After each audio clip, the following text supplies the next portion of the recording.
그날 참으로 놀랐습니다. 언니가 오기 전에 빨리 하라는 여동생 의 떨리는 목소리와 우리 집 남편의 친숨소리가 욕실에서 흘러나오더군요. 그 자리에 얼어붙은 채문을 열어보니 20년결 혼생활이 한 순간에 무너 저내리는 그 광경을 마주쳤어요. 제 이름은 박미영입니다. 올해 45살 된 평범한 주부죠. 25살 애결혼해서 준노와 20년을 함께 살 아왔습니다. 준노는 중견 기업 부장을 로성실하고 책임감 있는 사람이었고 우리 가정 은남들 보기 애부족하머 멋어요. 고등학생 딸 하나를 둔 보통 집안이었지요. 그날은 2023년시 월어느 토요 1오후였습니다. 아침에 딸을 학원에 데려 다 주고 엄마 들과 브런치 약속이 있었는데 갑자기 목이 칼칼하고 리가 아파서 약속을 취소했어요. 동네 병원에 서감 기약을 타서 일찍 집으로 돌아왔습니다. 평소라면 딸 학원이 끝날 때까지밖에 서시간을 보내다 오후네 시쯤 들어오는데 그날은 2시도 안 된 시간이었어요. 현관문을 열자마자 이상 한기운이 느껴졌습니다. 집안 인어무조용 하더군요. 보통 거실에서 TV 소리라도 들릴 텐데 그날은 고요가 맴돌았어요. 여보, 수진아 하고 불러봐도 대답이 없었습니다. 신발장을 네 남편 구두 와요 동생수 진이 운동화 가나란히노 여 있었습니다. 두 사람 모두 집에 있는 게 분명했어요. 수진은 3달 전 이혼하고 우리 집에 물고 있었지요. 사업하던 전 남편이 바람 피우 고재산까지 날려서 빈털터리가 된 불쌍한 동생을 외면할 수 없어 흔쾌히 받아들였고 준노도 처제 가 힘들 때도 와주는 게당 연하다며 따뜻하게 맞아주었어요. 거실을 지나 안방 쪽으로 가는데 욕실에서 물소리가 들려왔습니다. 평소보다소 리가 크고 간간히 찰랑거리는 소리가 났어요. 그리고 낮은 웃음소리도요.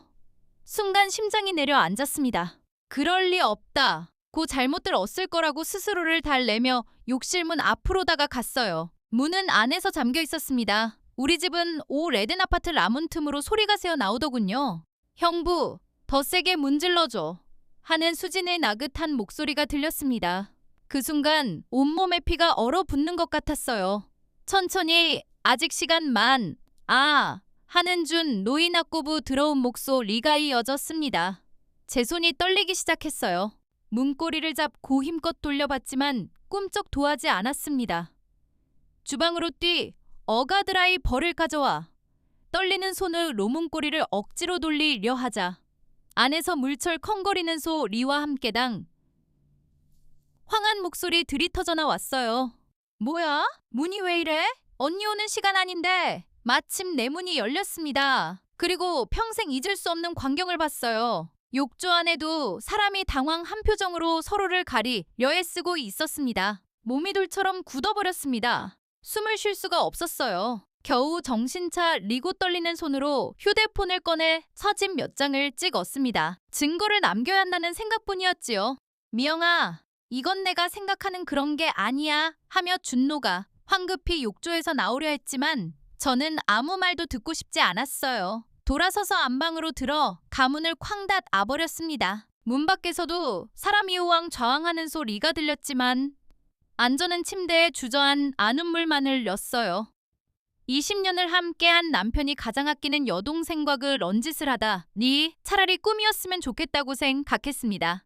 하지만 휴대폰 소크릿한 사진들이 현실임을 증명하더군요. 그날 밤 안방에서 나오지 못했습니다. 준노 가문을 두드리며 설명하겠다고 애원했지만 이불을 뒤집어쓰고 숨 죽여 있었어. 밤 11시쯤 집안 이조용해졌습니다. 목이 타들어갈 듯 말라서 방문을 열고 나왔어요. 거실 소파에 주저앉아 TV를 켰습니다. 홈쇼핑 채널에서 요란한 광고가 나오더군요. 하지만 아무것도 들리지 않았어요. 번쩍이는 화면만 멍멍하니 봤지요. 새벽새 시세탁기 광고가 나오자 화면 속 행복 한 가족을 니 참았던 눈물이 쏟아졌습니다. 소리 없이 울며 뜬 눈으로 밤을 지새웠어요. 다음 날 오후 아이가 학교에 간 후수진을 불렀습니다. 방에서 나오지 않던 수진 이 겨우 문을 열고 나왔어. 밤새 울었는지 얼굴이 퉁퉁 부어 있었습니다. 베란다로 나와 할 말이 있다고 했어요. 바람이 차갑게 불어오더군요. 빨래 건조대 옆에 마주선 수지는 고개를 들지 못했습니다. 언제부터야? 하고 물었어요. 수진 어깨 가움찔했습니다. 언니, 대답해. 언제부터 내 남편과 그런 사이가 된 거야? 수진이 무릎을 꿇고 주저앉았어요. 차가운 시멘트 바닥에 눈물이 뚝뚝 떨 어지더군요. 한 달 전쯤 내 가술 마시고 울고 있었는데 형부가 위로해줬어. 그때 내가 먼저 안았어. 너무 외롭고 힘들어서. 그래서 위로 가욕조에서 함께 목욕하는 데까지 가는 거야? 언니, 미안해. 처음엔 정말 그냥 위로였어. 그런데 형부를 매일 마주치다 보니까 수진 이울 먹이며 고개를 더 숙였어요. 보름 전에 술 마시고 들어온 날, 그날 형부랑 선을 넘었어. 그 뒤로 3번, 아니 4번, 한 번의 실수 가안이라여 러번이었다는 사실에다 리의 힘이 풀렸어요. 빨래 건조대를 붙잡고 겨우 서 있었지요. 그때 베란 다문이 열렸습니다. 회사에 병가를 낸 준노가 서 있더군요. 3사람 모두 어제 일을 생생히 기억하고 있었어요. 그 충격과 당황, 죄책감이 차 가운 공기 속 애무겁게가 나앉았습니다. 저는 2사람을 번갈아 보며 차갑게 말했어요. 이제 어떻게 할 거야? 둘이서 계속 이렇게 살 거야? 20년 결혼, 생활과 동생 과의 잠에 가한 순간에 무너졌어요. 가슴이 찢어지는 것 같았지만 눈물 은나오지 않았습니다. 차가운 분노만 온몸을 지배하더군요. 베란다에서 의대 치후도 사람을 남겨 두고 안으로 들어왔어요. 준노가 뒤따라 와거실에서 저를 붙잡았습니다. 변명할 여지가 없다는 걸 알았지요. 한참 침묵하다고 개를 떨구며 말했어요. 미안해. 정말 미안해. 그것이 그날 우리가 나 눈맞이 막대화였습니다. 준노는 그날부터 손님방 으로 옮겼고 수지는 방에서 거의나 오지 않았어. 3사람이 한 집에 있다는 게 지옥 같았습니다. 아침마다 딸 등교 준비를 하면서도가 숨이 무너지는 것 같았어. 사흘째 되던 날 오후 친구정이에게 서전화가 왔습니다. 미영아, 무슨 일 있어? 목소리가 왜 그래? 아니야, 별일 없어. 거짓말 하지 마. 지금 집이지. 나 지금 갈게. 1시간 후 정이가 도착했어요. 며칠 쌓이 망가진 제 모습을 보고 놀랐습니다. 거실에서 차를 마시며 이야기를 시작하는데 화장실에서 물 내리는 소리가 들렸어요. 수진이 방에서 나온 모양이었지요. 곧 방 문 닫히는 소리가 났어요. 수진이 아직도 여기 있어? 왜 인사도 안 하고 가? 더 이상 숨길 수 없었어요. 떨리는 목소리로 그날 일을 털어놓았습니다. 정희는 충격으로 입을 다물지 못하더군요. 한동안 말을 잇지 못하다 가방에서 명함을 꺼냈어. 이혼 전문 변호사야. 지금이라도 상담받아. 그리고 필요한 증거는 다 모아. 그날부터 마음을 다잡았어요. 준노의 모든 행동을 주시하기 시작했습니다. 화장실에 레머물 때, 밤늦게 베란다에서 통화할 때, 새벽에 거실에서 휴대폰 볼 때 패턴이 보이기 시작했어요. 그렇게 일주일째 되던 날 저녁, 준노가 샤워하는 동안 실 테이블에 놓인 휴대폰 애서 진동이 울렸습니다. 화면에 뜬 메시지를 보니 숨 이멎는 것 같았어요. 수진이었습니다. 오빠, 요즘 잠 못 자는 것 같던데 걱정돼요. 같은 집에 으면 서문자 로안부를 묻다니 제존 쟤를 무시하는 거예요. 분노같이 밀었어요. 제 휴대폰으로 그 화면을 찍었지요. 열흘째 되던 날정이가 다시 전화했어요. 변호사는 만났어? 너 혼자 그 집에 계속 있으면 미쳐. 우리 집에 와서 며칠이라도 쉬어. 더 이상 버틸 자신 없었어요. 간단히 옷을 챙기며 생각했지요. 이 집에서 낸 20년이 무너졌지만 이제 울고 많이 쓸 때가 아니에요. 정희 집으로 가는 택시 안에서 마음을 굳혔습니다. 2사람 배신에 상응하는 대가를 받을 거라고, 차갑게 준비할 거라고 다짐했어요. 정희 집에서 일주일을 보냈습니다. 그동안 변호사를 만나이 혼절차를 상담받았고 매일 딸과 통화하며 마음을 다잡았어요. 고등학생 딸 이엄마를 찾는다는 말에 더 미룰 수 없었지요. 현관문을 열자며 한 위화감이 들었어요. 우리 집인데 뭔가 달라진 느낌이었지요. 거실로 들어 선희준노와 수진이 소파 애나란 앉아 있었습니다. 테이블에 맥주 캔들이 놓여있고 2사람 사이 거리가 불편할 정도로가 가웠어요. 제가 들어온 것도 모른 채 준노 가수진에게 말하더군요. 어차피 미영이는 이혼 못해. 애도 있고 체면도 있고 그 순간 속에 서무언가가 끓어올랐어요. 일주일 동안 안재 고통은 안중에도 없었군요. 수진이 먼저 저를 발견하 고벌떡 일어섰고 당황 한준노도 뒤 따라 고개를 돌렸어요. 저는 주방으로 가서 무 한 잔 마셨습니다. 손이 미세하 개떨렸지만 티내지 않을 려했었어요. 차가운 물 이목을 타고 내려가자 진정이 됐지요. 거실로 돌아와 수진을 똑바로 봤어요. 박수진, 짐 싸서 나가 단호하게 말했습니다. 수진 이울먹이며 뭔가 말하려 하자 손을 들어제지했어요. 따로 기전까지야. 시간 없어. 준노가 벌떡 일어나 끼어들려 했어요. 미영아, 너무하는 거 아니야? 수진이가 지금 그 말이 나와?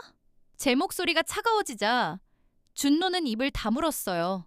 그때 거실 한쪽 쓰레기통이 눈에 들어왔습니다. 평소와 달리 가득 차 있었어요. 가까이 가서 보니 일주일 치맥주 캔과 소주병들이 어지럽게 쌓여 있더군요. 그 사이에 하얀 종이 한 장이 보였어요. 편의점 영수증이었지요. 집어들어 보니 맥주, 소주, 그리고 콘돔. 구매 날짜는 사흘 전이었습니다. 영수증을 든 제 손을 본준 노얼굴이 새 하얗게 변했어요.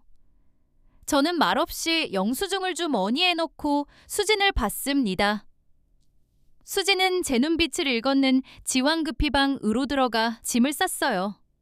30분도 안 돼 캐리어를 끌고 나왔습니다. 현관에 서신 발 신으며 뭔 가말하려 했지만 저는 등을 돌리고 창밖을 보고 있었어요.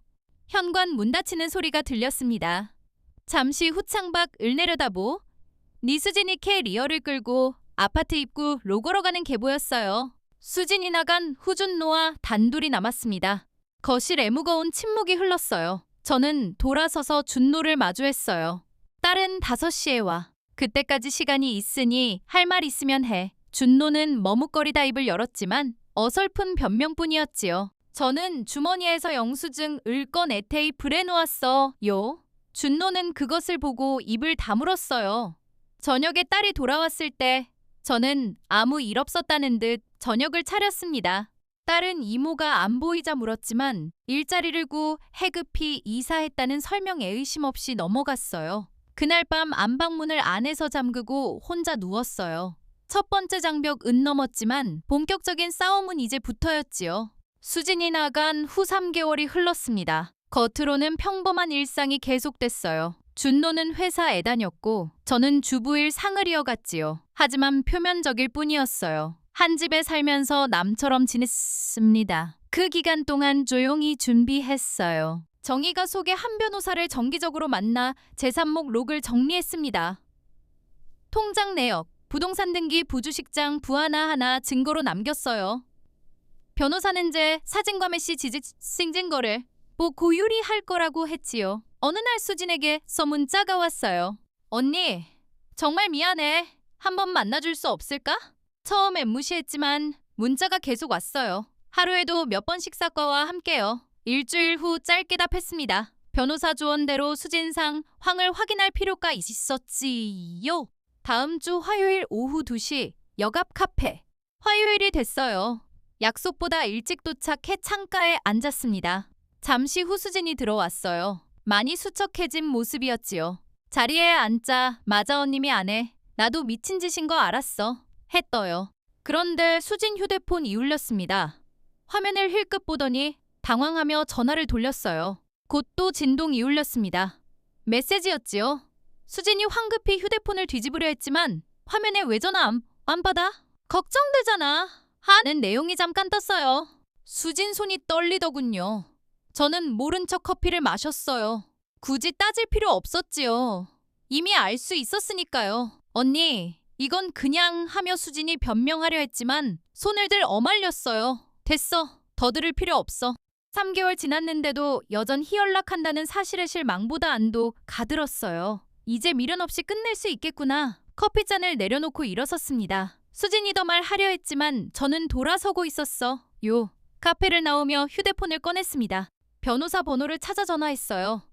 선생님, 이제 시작하겠습니다. 이혼 소송 준비해주세요. 집으로 가는 길 마음이가 벼웠어요. 수진과의만 나무로마지 막 확인이 끝났으니 실 행만 남았지. 그날 밤 준노는 일찍 들어왔어요. 거실에서 마주쳤지만서 로말 없이 각 자방으로 갔습니다. 이제 20년 결혼 생활을 정리할 때였어요. 망설일 이유가 없었지요. 변호사 상담을 마치고 일주일이 지났습니다. 그날은 준노훈 회사 동료네들과 모임이 있었어요. 카페에서만 난경숙 언니 가안부를 다 조심스럽게 물었어요. 미영아, 여동생은 요즘 어때? 아직 너희 집에 있어? 잠시 망설이다 한숨 쉬며 답했어요. 나갔어요. 어머, 갑자기 왜? 다른 사람들도 궁금해하며 봤어요. 여러 가지로 불편한 일이 있어서요. 경숙 언니가 눈치 빠르게 말했어요. 아, 그래. 한 집에 오래 있으면 불편할 수 있지. 하지만 그친 묵과제 표정 애서다들심 상치 않은 일을 눈치챘어. 아무도 도무지 않았지만 그 분위기 감하는 걸 말해주더군요. 모임 끝난 후 집으로 오는 길 무거운 마음이 들었어. 이제 소문이 퍼지기 시작할 거예요. 구체적 내용은 몰라도 준노 집에 무슨 일이 있다는 소문이 빠르게 퍼질 테지요. 한 달 지나면서 준노가 눈에 띄게 변했어요. 퇴근 시간이 늦어지고 집에서 말수가 줄었지요. 어느 날 밤술 취해 중얼거렸어요. 회사 사람들이 다 이상하게 봐. 대놓고 묻진 않는데다 아는 것 같아. 저는 차갑게 바라보고 방으로 들어갔어요. 소문이란 게 그런 거예요. 정확한 내용 몰라도 분이 기만으로써 남을 고립시키지요. 설날이 다가왔습니다. 준노는 시댁 가지 말자 했지만 저는 가야 한다고 했어요. 어차피 마지막 명절이니까요. 평소 반갑게 맞아주시던 시어머니가 인사 도제대 로안 받으셨어요. 식사 준비하다가 시어머니가 말씀하셨어요. 미영아, 내가 수진이를 내쫓았다며? 칼질하던 손을 멈추고 봤어요. 그래서 우리 준노가 회사에서 이상한 소문에 시달린다는 거야? 며느리가 시집 망신을 이렇게 시켜. 남편이 좀 실수했다고 난 리를 쳐서 회사까지 못다 니게 만들면 어떡해. 그 순간 20년 동안 참았던 게 올라왔어요. 앞치마를 벗으며 조용히 말했어요. 실수요? 두 사람이 욕조에 함께 있는 걸거 맞는데도 시어머니 얼굴이 굳었다가 붉어졌어요. 그래도 그렇지.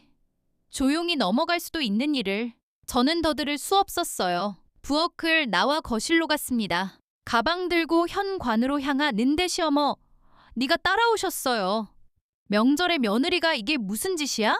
돌아보지 않고 신발 신으며 말했어요. 이제 그만해도 되지 않을까요?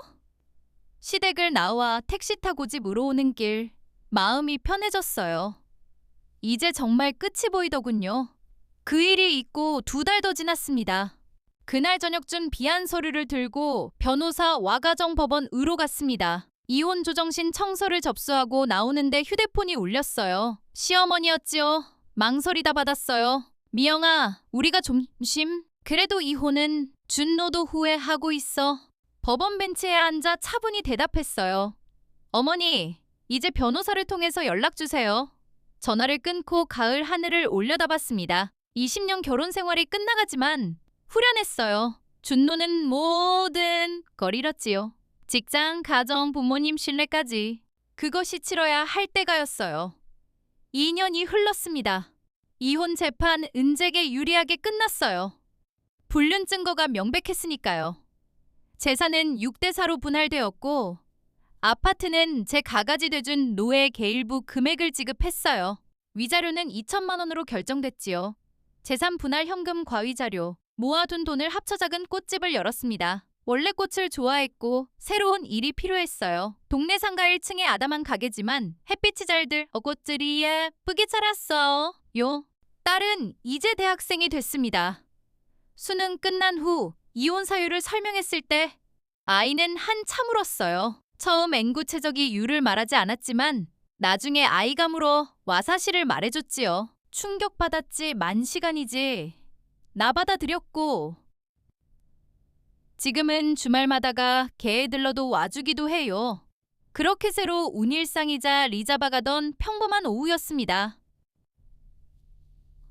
일주일에 한 2번 꼭 들르 는당꼴이자 오랜 친구지요. 오늘은 뭘로 할까? 장미 어때?